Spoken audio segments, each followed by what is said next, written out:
Hey everybody, welcome to Vibrant Visionaries. My name is Heidi Bennett. This is a YouTube video and also a podcast. You can find everything at vibrantvisionaries.com. And I have two Vibrant Visionaries that I met through Chattanooga Film Festival. They're the filmmakers Molly Graham and Keith Lane, and they have a short that just absolutely captivated me, and I'd love to talk with them about it a little bit more. Welcome, Keith, and welcome, Molly. Thank you. Thank you. Molly, can you talk a little bit about how this project came together and what your interest is on this subject? Sure. The genesis of this project started in 2009. Both Keith and I were students at the Salt Institute for Documentary Studies in Portland, Maine. I was in the radio track, Keith was in the photography track, and I was really interested in telling a story that was not to be believed. I was interested in a story that captured what does it mean when the most important thing in your life is something that no one believes. And I had taken the year before, as a senior in college, a rhetoric of alien abduction course. So I was interested in these testimonies, and I, through a series of miraculous serendipitous happenings, was connected to two of the Allagash Four, Jack Weiner and Charlie Foltz. And so I produced then a 9-minute radio documentary about their story, their abduction, and what happened as a result.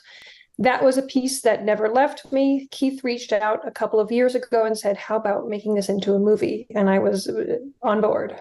Awesome. And so, Keith, what was it that was drawing you in about this story? Yeah, certainly. I mean, Molly and I have talked a lot about how this story for her was sort of a career-defining moment, and it was equally for me as well. So at the time, when Molly was working on her radio story, the radio students reached out to the photo department and said, we're looking for people to, do kind of a multimedia story who wants to do this. Molly, I don't know if you remember this, but I pretty much pushed everybody out of the way.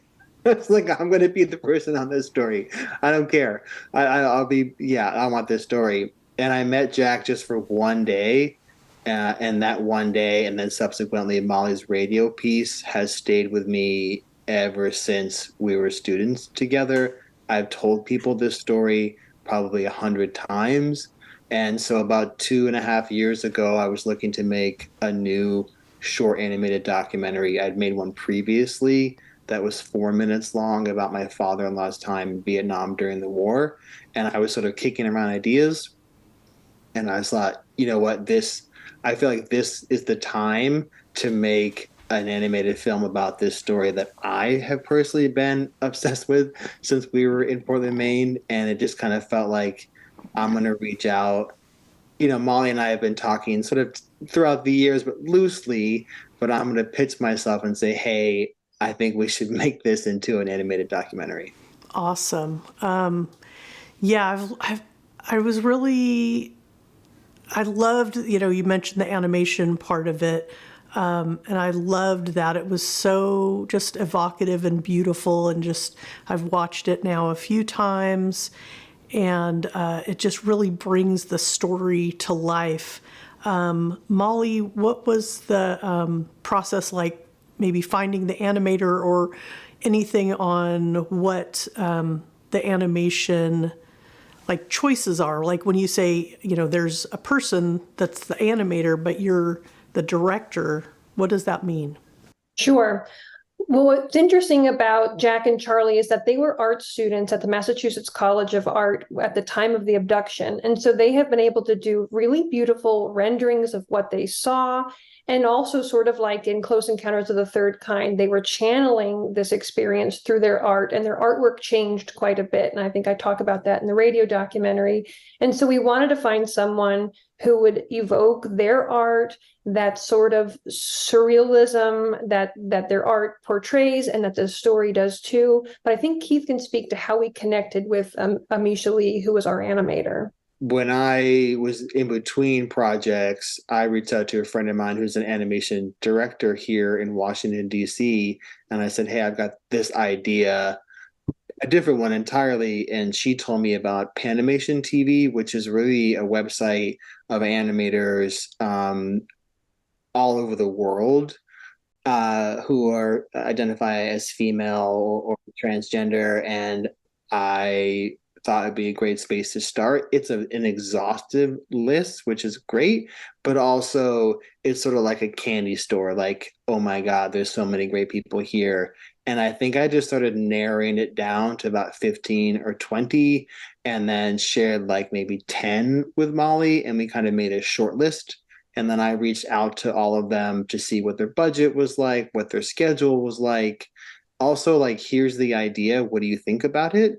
And Amisha Lee, who ended up getting the job, really responded with not only, yeah, I want this, but here are some ideas. And so Molly and I had a really good feeling that she would be the perfect person for it. And it worked out. And Amisha really knocked it out of the park.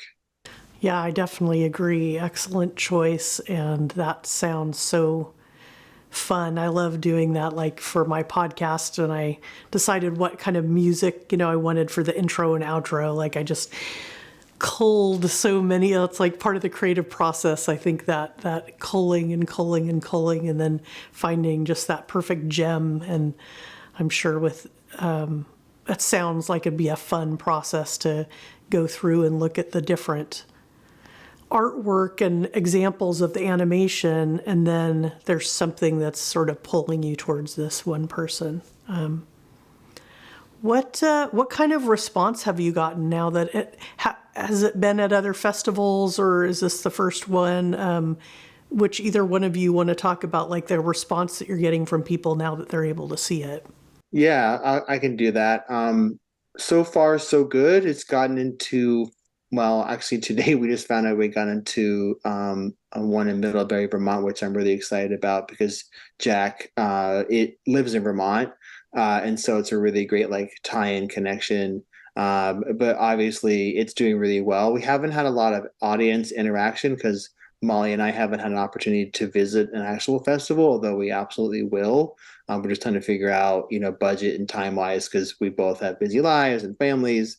But like even from the Chattanooga Film Festival, just talking to people on Discord, it's being received really well, which is always exciting because you work on these projects for us 2.5 years, kind of a little bit in a vacuum. You get all the pieces together and you just don't know. You believe in the story, we believe in the story, Jack believes in the story, but will other people respond to it as well? Will they take it seriously? And so far it seems to be going quite well in that area. And Jack is really pleased with it too, and he's who counts for me. Exactly. He's the most important person. Yeah, and he's thrilled.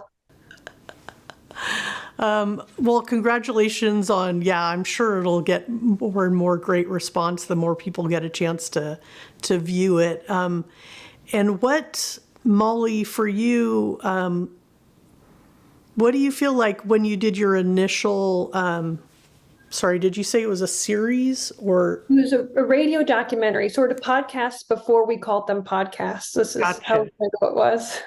What did you find was, interesting or challenging or exciting about going from that, just the purely audio, into turning it into something visual as well? I think just breathing new life into a story that's fairly universal and connects with the people who come in contact with it. I had been trying to figure out other ways to revisit this story, and so I was so glad that Keith reached out.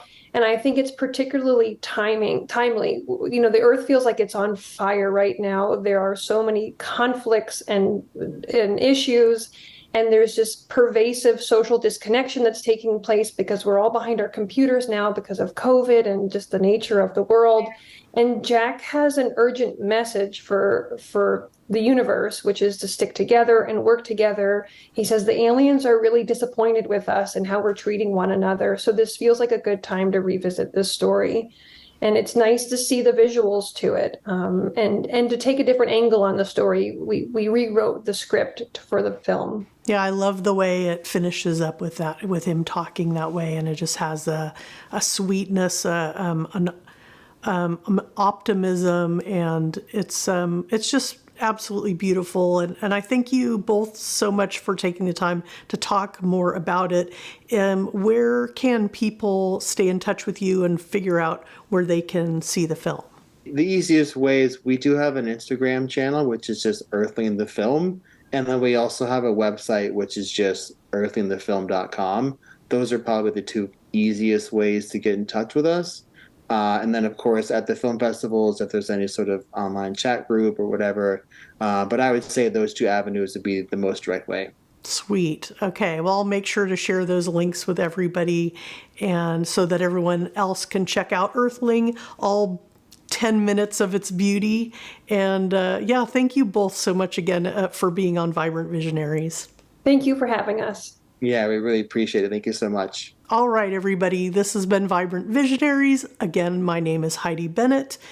You can check out and poke around on the YouTube channel. We've got other interviews with super creative and compassionate, interesting, quirky folks like the guests I had on today. I also have a few fun kitchen-related things like going through, you all might enjoy the cookbook that my husband found while thrifting that is a Star Trek cookbook, unofficial. That one's pretty fun. And yeah, just all sorts of fun, funky things. So thanks again, everybody, for watching and listening, and ciao for now.